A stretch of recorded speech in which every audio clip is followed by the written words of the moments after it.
Let's begin our conversation on the program today with a 50% tariff hike on telcos. Yes, telecom, that's telecommunications as it were.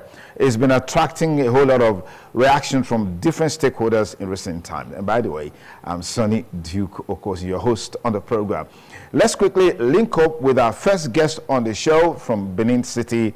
Is the head of the Department of Accounting in the University of Benin. I'm talking about Professor Osasu Obaetin. Prof, many thanks for joining us on this lovely conversation as it relates to the 50% tariff hike on the part of telecoms. Now, from what we've gathered so far, this is coming from pressure from telecommunications. How healthy is this for the economy? I mean, taking an overview of the economy at the moment, how healthy is this 50% tariff hike on the part of NCC? How healthy is it for the economy? Let's start from there. Okay, thank you very much for having me. Good morning, Mr. Duke. Good morning. Good morning. The truth is, we cannot really say it's healthy for the economy per se, considering the current situation and things in the country, particularly from 2023, when the fuel subsidy was removed, and you discovered that a lot of Nigerians have been struggling to meet up with their daily needs and other needs as well. But the truth is this: you see, the increment in or the hike in the cost of tariffs by this operator, as approved by the NCC. When I look at the issue closely, we discover that the operators are claiming that because of operational costs, they also said the issue of inflation and the exchange rate volatility. And also they also stated the fact that for the past 11 years, the tariff has been the same as a basis for increment in this cost. And like you rightly noted, they actually went for 100% increase in this tariff. And maybe in the wisdom of the NCC, they decided to go for approval of 50% hike in this tariff. But the truth is that it cannot be considered healthy at all for the economy. It cannot be considered healthy at all for the economy.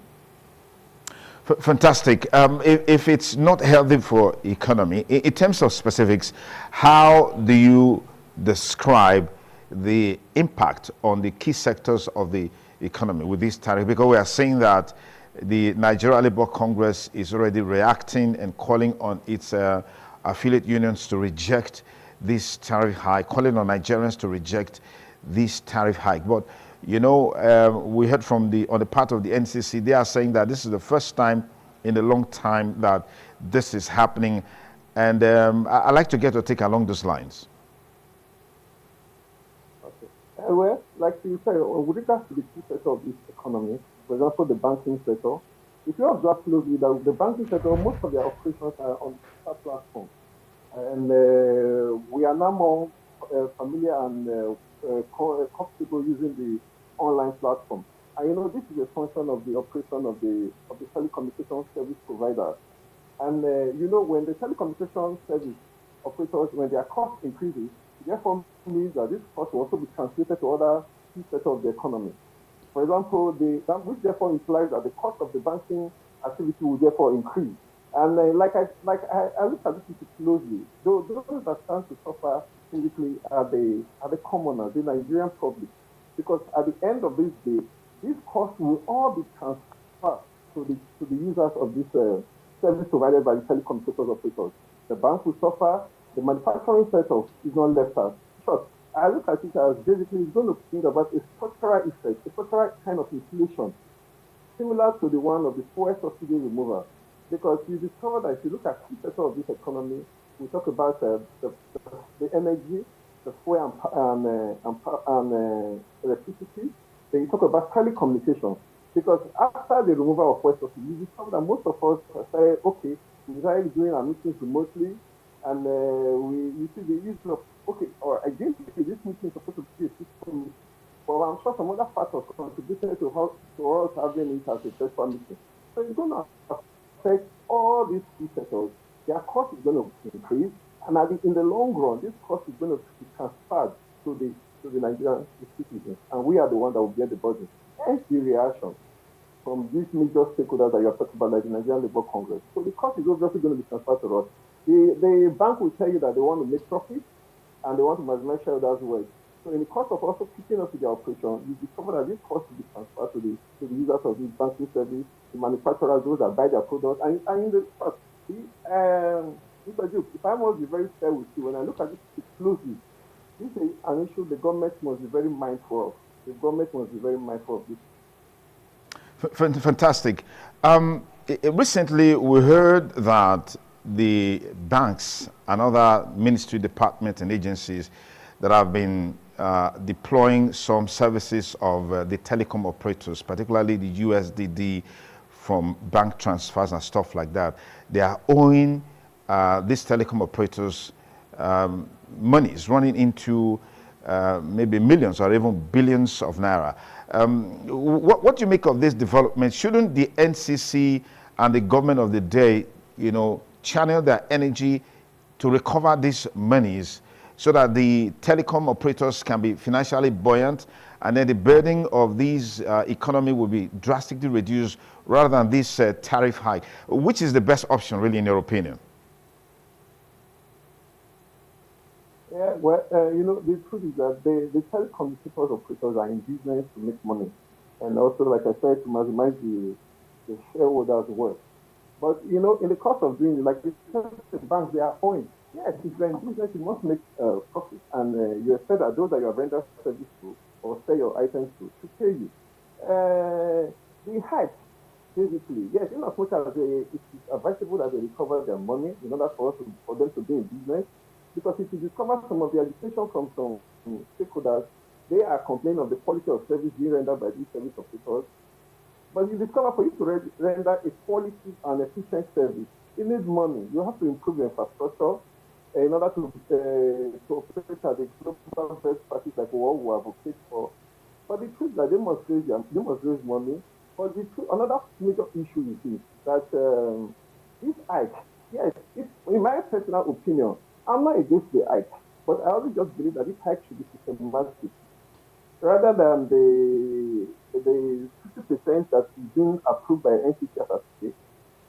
They should be systematic in their approach. You could have a time frame for achieving this 50% hike.